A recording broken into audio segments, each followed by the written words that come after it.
Bum bum bum bum bum. Scolded. Trademarked. No copyright, please. Hi, this is Consuela, and on this special episode of Schooled It, we will be spinning a wheel and changing our topic every 2 minutes maybe, and it will all relate to mental health. Today on the mics we've got me, Rachel. Me, and I'm not actually Alison. My name is Flo Thomas, and I'm a spy for my cat, Timus Montague Bacon Taylor. And Quackers, our mascot. I met him on a case. We were assigned together, and he has an amazing sense of style, but he's kind of a quacky fellow. I am Bertrude. And Iris. The first topic we're going to be talking about is TV shows! TV Oh shows. God. So we'll go around and I guess talk about our favorite TV shows, or even least favorite TV shows, but how that affects your mental health. Alison will Flo. go. Flo. No, will- I know it's weird. It's a new adjustment for you guys. I understand that. Alison Flo will go first. Okay, so obviously my favorite TV show is Friends because it is just so funny. I'm totally a Rachby, which is a Rachel and a Phoebe, or a Feeble, but Feeble means weak, so we're not going to use that one. We're going to use Rachby. But anyway, I think it's great because it's really funny and it has different aspects. It's funny, it's depressing, it's a wreck, it's amazing. There's love in it, there's hate in it. There's all sorts of these funny characters, and it's really fun. My second favorite one is Brooklyn Nine-Nine, because same thing. Third, Good Place, same thing. Hi, I am Bertrude. I really like Brooklyn Nine-Nine and Friends. I also very much like shows that are way younger than my age group because I find them funny. They're very And funny. H2O. How stupid is that show? H2O, just add Okay. water. Next No, Chloe, on the condensation. Clear, the condensation. Okay, Size. next on the mic we have Water. Raquel. I love most TV shows. Well, that was English. I love most TV shows, especially TV shows that are made for 6-year-olds because they're so fun to watch. And then I also really But sometimes like they're kind of basic, but anyways. I also really like Brooklyn Nine-Nine, and other basic TV shows like that. Also, TV shows, just watching stuff can also affect your mental health. If you're upset and you're I'm so bored and tired and upset, I've got nothing to do, you can just pop Netflix on and watch something. Or you could do your homework. That would make me more depressed. True, homework Okay, is next overrated. on Schooled It, we have Iris. I don't know what to say because Wi-Fi is terrible and I don't watch TV shows. Okay, and finally, so I don't really have a favorite TV show. My favorite Lovely. TV show will change every 2 to 3 business days. Lovely. So, but I think one of the best shows that I've ever watched, and I know this sounds very weird, but one of the shows that's really raised me or made me become who I am is How I Met Your Mother. I love it. That show. It's very good, and whenever I watched it, I would just feel very, very happy, even if I was having a very bad day, because I would watch it. My mum has a TV in her room, and I would sit with my brother while he was going to sleep, and so I would watch it on a really low volume while he was going to sleep, and it's got some really nice memories behind it, because sometimes my mum would come and watch with me, and it would just be very nice. So I don't know, TV shows can have a very big impact on your life. And we are going to spin the wheel again. I want to say thanks to Chloe, who is the wheel spinner, and Ruby, who's the sound tech lady. Thank you. Our new topic is how to help others when they feel down. Oh dear. Okay, I will go first. Flo, not Alison. This Anyway. is just confusing. Anyway, how I help people that are upset is I send them pictures of my cat. My cat is one of the cutest beings alive. Okay, cats are the cutest beings alive. My cat is better than everyone else. Okay. Okay. No. Okay. I am a massive recipient of Flo's cat images, and while some of them are funny, there is a lot of my storage being taken up right now. See, when I think people are feeling down, I just talk to them, and when they physically shove me away, I realise they want some space, and I walk the opposite direction, or maybe like just stand like a meter behind them. I think when I realize that other people aren't feeling too good, like they're upset, one, I will either like try and actually comfort them, like ask them how they are, or maybe try and help them with the situation. But something else I'll do is like try and make them laugh, because I feel like laughing can really distract you from what's actually going on. Like having someone fun around there to like change your mood. And you think you're fun? I'm very fun. Okay, I'm the funniest person I'm ever. going to go to Iris next. I mean, sometimes I get really annoyed when I laugh because I don't want to laugh because I'm because I'm meant to be angry and upset and stuff. Yeah. So sometimes being fun doesn't help, Rachel. Also, though, when I am sad, I get super annoyed when people come and crowd around and go, "Oh, you okay? Oh, Eliza, what's wrong? Oh my God, Bertrude, what's wrong, Bertrude? Oh, blah, blah, blah." I'm like, go away. Oh, sorry, that's just my friend. She always like calls me Eliza, and then I call her Bertrude. Like, it's kind of a joke going on. Okay, and finally, me again. I think I went to a school where a lot of people would get upset a lot, and whenever someone would get upset, they would like run to the bathrooms or something and go cry in the stall. Which You number had, one, You had good enough bathrooms for people to actually want to go there? Yeah, No. mine were constantly there blocked. was The boys one kept getting flooded. yes. With P. But yeah, that would happen, and then everybody would go in and be like, "Oh my God, are you okay?" And like they would actually ask, "Can you leave me alone? I just want to have some privacy." No one would, and like it. So whenever someone gets upset, I will always at least try to help, and then if they're just like, I'll just go away. Personal Personal space. Okay. I'll go first, like always. I have no personal space. If someone is feeling sad, I will literally run at them and squeeze them until they feel better. I do not respect personal space. It's a problem. I respect some personal spaces, like angry people. I don't want to be near them, or like just people who don't like being touched.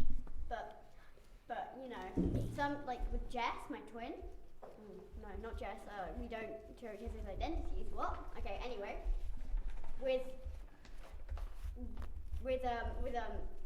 Lyra, my twin. Anyway, I don't give her personal space because that's how siblings are. But when I'm kind of off track here, we'll get back on track. Personal space is very important to your mental health because if someone keeps touching you and like annoying you, your personal space is what you need. You just like, get off me, go away. Okay, sorry, that was a bit chaotic. To Raquel. So personal space. Personal space is very important to some. Sorry. I like having personal space when I am upset. When I am in a fun state, I will hug people, I guess. Florence here is a very big hugger. Yeah. And Millie isn't much of a hugger. I love giving people hugs. Okay, if I was talking about Iris. your twin, Consuelo. If I approach Iris with my arms Oh, open, actually, she no, will she's run a to the hugger. other side of the She playground. hugged a donkey. Or did she Oh always no, she made out with Oh god, that raised it to a I whole love hugging people. Hugs are like just so amazing. I'm I a just, big like, hugger, I've but like, never Hugs are overrated. hugged by Raquel. Like, because you don't. Hugs need are hugs from me. overrated. But Hugs like, are overrated. one of my best friends hates hugs, and it makes me feel very upset. Is it me? is it Ella? Is it me? It's Ella. She hates hugs. Same. And it makes me feel very upset. But I love giving hugs to my friends. It makes me feel happy. Okay, next we are going to have Iris. Hugs are Iris. overrated. Personal space is way too much. Also, you need a massive personal space. I need like way too much personal space. Like 3 meters away is good. We're all too close now. I don't know if you can tell, but on my side of the table, I literally have no one next to me, which is, I don't like touch or hug unless you're very, very close to me. Like my best friend, I do everything with them, and personal space is non-existent when I'm with them. But like, and I'm kind of like that with a couple of other people. I'll make exceptions. But personal space is a big thing for me. I don't know why, but I just love personal space. My friends don't respect my personal space. They will squeeze me to. It's terrible. It's really sad. I mean, I'm not gonna like yell at someone unless you're Bertrude when you try and hug me. Excuse me, what? But I just prefer to be. Okay, what's our next topic?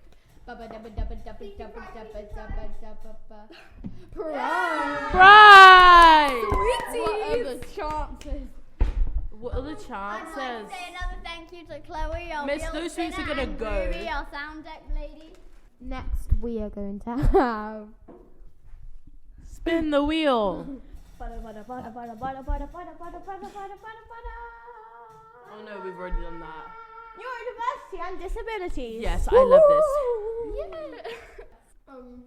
So, who wants to kick us First, off? we will have Raquel.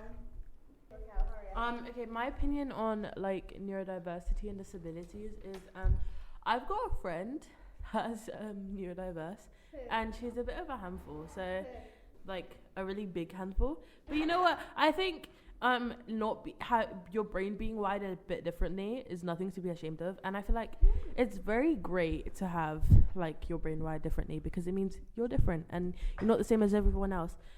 She's not like other girls. She wore Converse to the prom. Can I go next, please? So, one of my brothers is diagnosed with autism, and then the other one is getting tested. And a lot of my friends are. Apparently, I'm a magnet for people with disabilities. I don't know. I need to get I tested have for a lot of- dyslexia. I have a lot of friends that have like I have crazy autism, ADHD.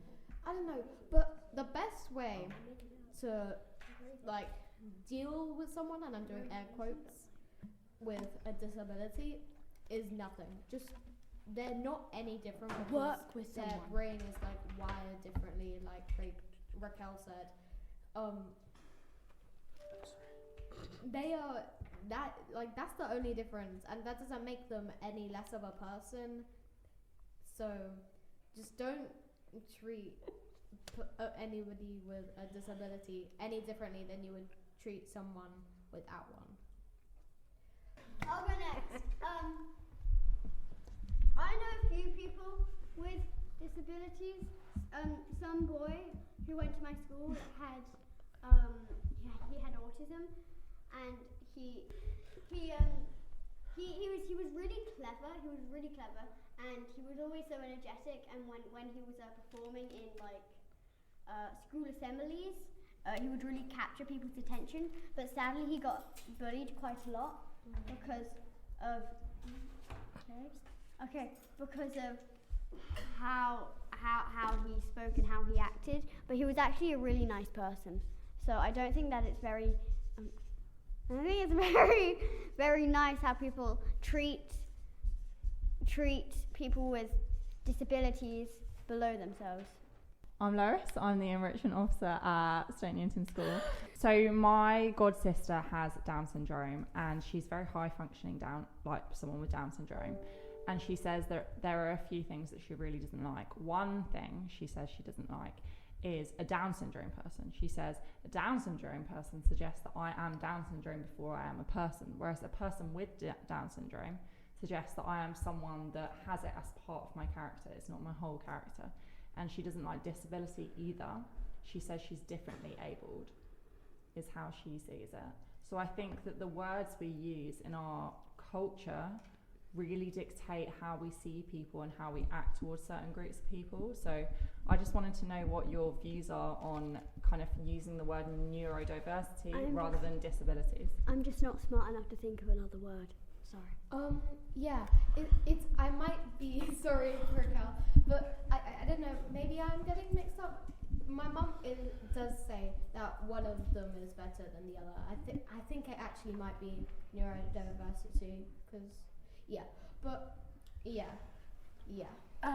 What Lois was saying, it's like with because sometimes people with people with autism, they can be called autistic people, or like I have autism or I am autistic. So if you say I have autism, it's like a part of you, and then if you say I am autistic, it's like what you are. It's really their choice, what they want to be known as, but it's interesting about the wording. I think the word like disabled can come with some really negative connotations, because people can use the word disabled as an insult. Also, like the word autistic as an insult. You hear it a lot in school. So I think if you were to change it, like change the word we use for someone that's neurodiverse, using that word neurodiverse, I think it could have like a more positive use, because nobody uses the term neurodiverse as an insult, but they use this term disabled or autistic as an insult. I don't like the word disabled, because I feel like it kind of like makes they're different or something, which they're not. They're still humans. They're still people.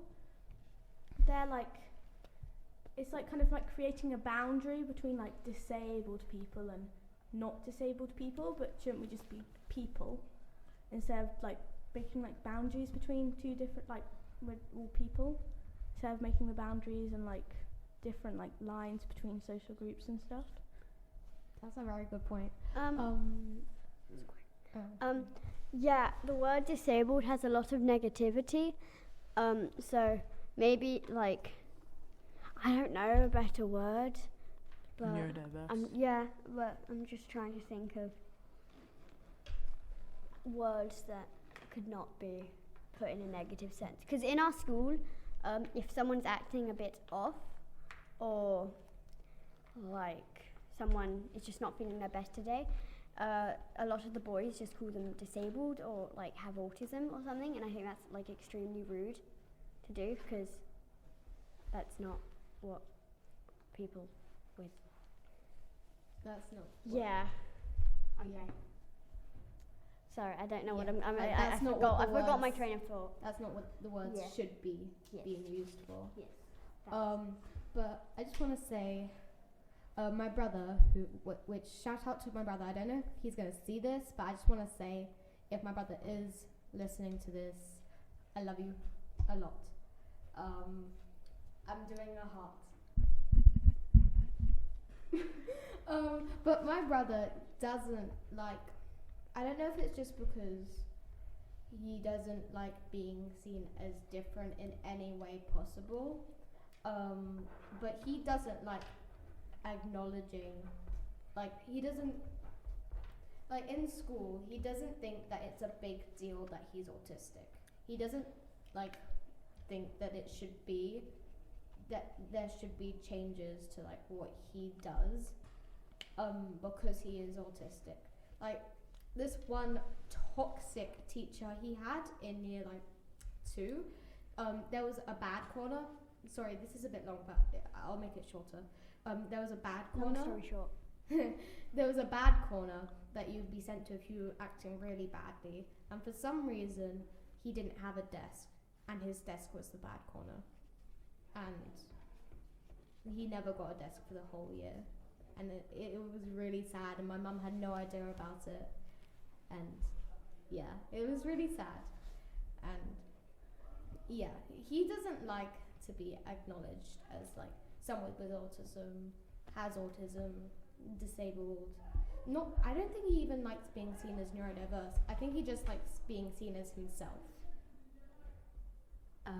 I had an experience in year 6. It wasn't big, but I kind of remembered it.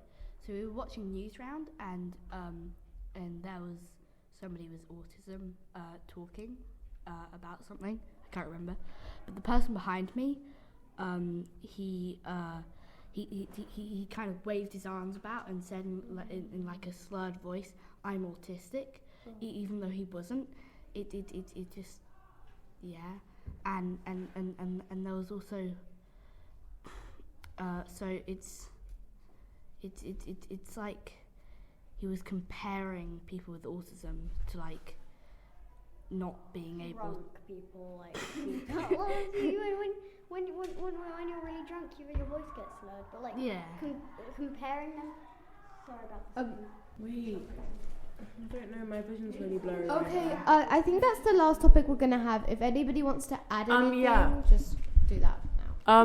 My point was gonna be that I think the term like autistic gets used with people that are just neurodivergent, even if they're not actually autistic. Like maybe someone has like ADHD and they're really hyper, and then they'll just get called autistic just because it's a type of neurodiversity. And one point I would like to make, actually no, this is a fun fact. People who are neurodiverse aren't dumb. Fun fact, Albert Einstein had autism. So And you learn a new Greta thing. Thunberg has autism. And the person, sorry, that was too close. You know that guy from Ghostbusters with the short hair, and he's kind of like, I don't know, the dumb one or the funny one. He has Comic relief. He's the comic relief. He has autism too. The actor that plays him has autism. So a lot of very important, smart people can have.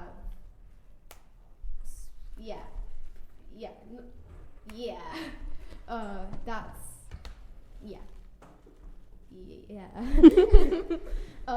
that is the end of Schooled It. Episode. Yeah, we should make a episode. I had so much fun doing this. Yeah, everybody can say goodbye if they want. Bye, Schooled It. Bye. We'll miss you,